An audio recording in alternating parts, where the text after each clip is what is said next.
ঈদের দিন সকাল ৬টা বাজে মোবাইলের রিংটোনের শব্দে দীপার ঘুম ভেঙে গেল। ঘুম ঘুম চোখে বালিশের কাছ থেকে মোবাইলটা নিয়ে কলটা রিসিভ করতেই অপর প্রান্ত থেকে দীপার বোন সীমা কাঁদো কাঁদো গলায় বলল, আপু, আম্মু খুব অসুস্থ হয়ে পড়েছে রে, তুই তাড়াতাড়ি বাড়িতে চলে আয়। কথাটি শোনা মাত্র দীপা চমকে উঠল। দীপা আর কিছু জানবার আগেই অপর প্রান্ত থেকে কলটা কেটে দিল সীমা। দীপা অস্থির হয়ে আরো কয়েকবার সীমাকে কল দিল, কিন্তু নাম্বার ব্যস্ত। দীপা মনে মনে ভাবল হয়তো ডাক্তারের কাছে ফোন দিচ্ছে। দীপা সুমনকে কয়েকবার ধাক্কা দিল। সুমন লাফ দিয়ে উঠে বসলো, ঘুম ঘুম চোখে বলল, কি হয়েছে? এত সকালবেলা ডাকলে কেন? আমাকে এক্ষুনি বাবার বাড়িতে যেতে হবে। আম্মু হঠাৎ অসুস্থ হয়ে পড়েছে, সীমা ফোন করে জানালো। তুমি জানো আমি সারা রাত ঘুমোতে পারিনি, এখন চোখ খুলতে পারছি না। ঠিক আছে, তুমি ঘুমো, আমি যাচ্ছি। আচ্ছা, রাগ করো না, বাড়িতে গিয়ে কি হয়েছে আমাকে একটু ফোন করে জানিও, আমি ঈদের নামাজ পড়ে চলে আসবো। আচ্ছা ঠিক আছে, তুমি ঘুমো, আমি তোমাকে ফোন করব। বিছানা থেকে নেমে ফ্রেশ হতে ওয়াশরুমের দিকে চলে গেল। সুমন আবারও ঘুমিয়ে পড়ল। কলিং বেলের শব্দে নূরজাহান বেগম দরজা খুলতেই দীপা বাসার ভেতরে ঢুকে অবাক হয়ে গেল। তার মাকে দিব্যি সুস্থ দেখে অবাক হয়ে জানতে চাইল, কি হয়েছে মা? তুমি নাকি হঠাৎ অসুস্থ হয়ে পড়েছিলে? নূরজাহান বেগম মুচকি হেসে বলল, সীমা তোর সাথে মজা করেছে। তুই যেন ঈদের দিনটা সারাটা দিন আমাদের সাথে থাকিস,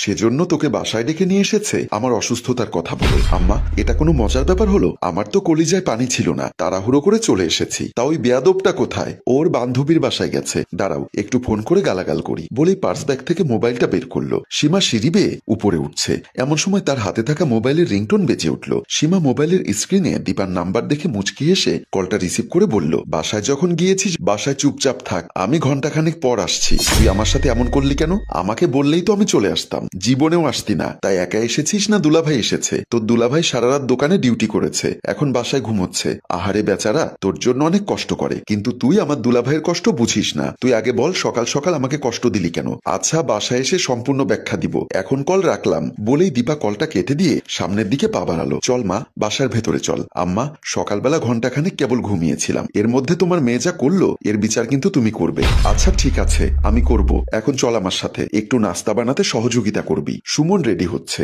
শ্বশুর বাড়ি যাওয়ার উদ্দেশ্যে ড্রেসিং টেবিলের সামনে দাঁড়িয়ে চুল আঁচড়ে নিচ্ছে। এমন সময় কলিং বেল বেজে উঠল। সুমন মনে মনে বলল, কি ব্যাপার, এত সকালবেলা আসলো কে আবার? ভাবতে ভাবতে রুম থেকে বের হয়ে গেল। মেইন দরজার সামনে এসে দরজা খুলতেই সুমন অবাক হয়ে গেল। হাসি মুখে বাসার ভেতরে প্রবেশ করলো সীমা। কি ব্যাপার, তুমি আমাদের বাসায় কেন?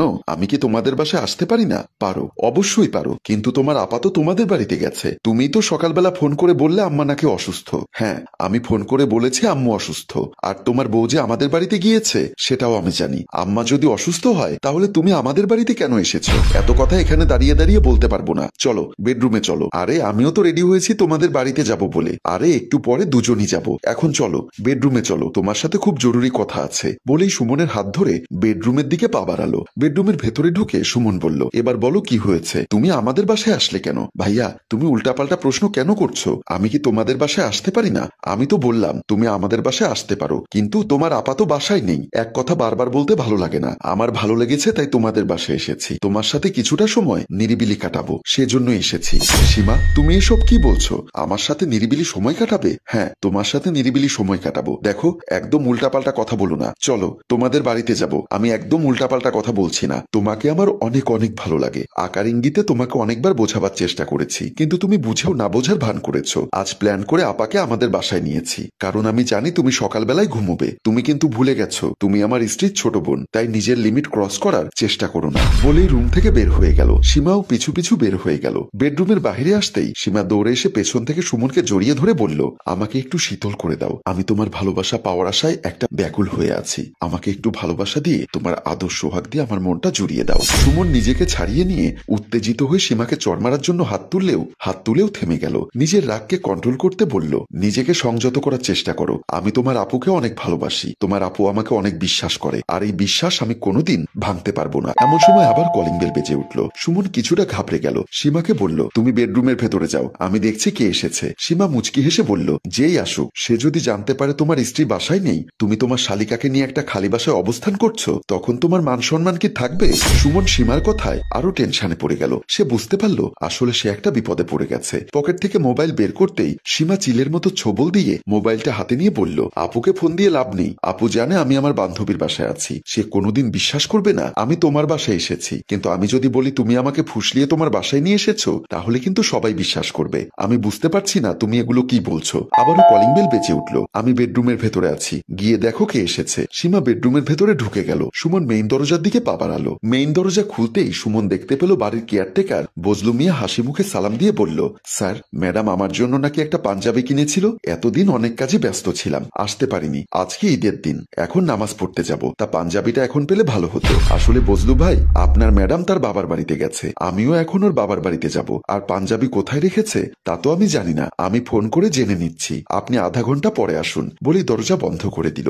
বজলু মিয়া মনে মনে বলল, কি ব্যাপার, সুমন সাহেব আমার সাথে এমন ভাবে কথা বলল কেন? আর ম্যাডাম তার বাবার বাড়িতে গেছে বুঝলাম, কিন্তু তার ছোট বোনকে তো আমি একটু আগে এই বিল্ডিং এ ঢুকতে দেখেছি। তার মনে বিষয়টা কেমন জানি খটকা লাগছে। ভাবতে ভাবতে পকেট থেকে মোবাইলটা বের করে দীপার নাম্বার বের করে তাকে কল দিল। অপর প্রান্ত থেকে দীপা কল রিসিভ করতেই বজলু মিয়া সালাম দিয়ে বলল, ম্যাডাম, আপনার বাসার সামনে এসেছিলাম, আমার জন্য নাকি একটা পাঞ্জাবি কিনেছেন? বজলু ভাই, আপনার জন্য একটা পাঞ্জাবি কিনেছিলাম, কিন্তু আপনাকে তো পেলাম না, আর আমি তো এখন আমার বাবার বাড়িতে এসেছি। সুমন ভাই তো বলল আপনি আপনার বাবার বাড়িতে গেছেন, কিন্তু আপনার ছোট বোনকে তো আপনার বাসায় আসতে দেখলাম আমি। কি বলছেন আপনি? আমার ছোট বোন আমার বাসায় গিয়েছে? হ্যাঁ ম্যাডাম, আমি সত্যি বলছি, আপনার ছোট বোন এখন আপনার বাসায় আছে। বলেই কলটা কেটে দিল। কথাটা শুনে দীপার মাথার উপর যেন আকাশ ভেঙে পড়ল। সে কিছুতেই হিসাব মিলাতে পারছে না। আম্মা বলল ওর বান্ধবীর বাসায় গেছে, আর সীমা আমার বাসায়, কিন্তু কেন? ভাবতে ভাবতে তার মাকে কিছু না বলেই দৌড়ে বাসা থেকে বের হয়ে গেল। সুমন সোফার উপরে টেনশনে অস্থির হয়ে ঝিম মেরে বসে আছে। সীমা পাশে এসে বসলো। সুমনের কাঁধের উপর হাত রাখতেই সুমন চমকে উঠল। আমাকে ভয় পাওয়ার মতো কিছুই হয়নি, আমি বাঘও না ভাল্লুকও না, চলো বেডরুমে চলো। সুমন উত্তেজিত হয়ে দাঁড়িয়ে বলল, তুমি আবারও ভুলে যাচ্ছ আমি তোমার বড় বোনের স্বামী। আমার মাথায় এখন এগুলো কিছুই নেই, আমার মাথায় শুধু ঘুরপাক খাচ্ছে তোমার ভালোবাসা। সীমা, আজ একটা ঈদের দিন, আজ খুশির দিন, কিন্তু তুমি আমার খুশিটাকে একদম মাটি করে দিয়েছো। আমি তোমাকে খুশির সাগরে ভাসাতে চাই, আনন্দের সাগরে ভাসাতে চাই, তুমি শুধু শুধু উল্টাপাল্টা টেনশন করছো। চলো ঘন্টাখানেক সময় কাটিয়ে বাসায় চলে যাই। এমন সময় কলিং বেল বেজে উঠল। সুমন চমকে উঠল, দৌড়ে ড্রয়িং রুম থেকে বের হয়ে গেল। মেইন দরজার সামনে এসে হোল দিয়ে বাইরে তাকাতেই সুমনের কলিজা শুকিয়ে যেন কাঠ হয়ে গেল। বাইরে দাঁড়িয়ে আছে দীপা। সুমনের পৃথিবীটা যেন ঘুরপাক খেতে লাগলো। সীমা এসে পাশে দাঁড়িয়ে বলল, কি ব্যাপার, কে এসেছে?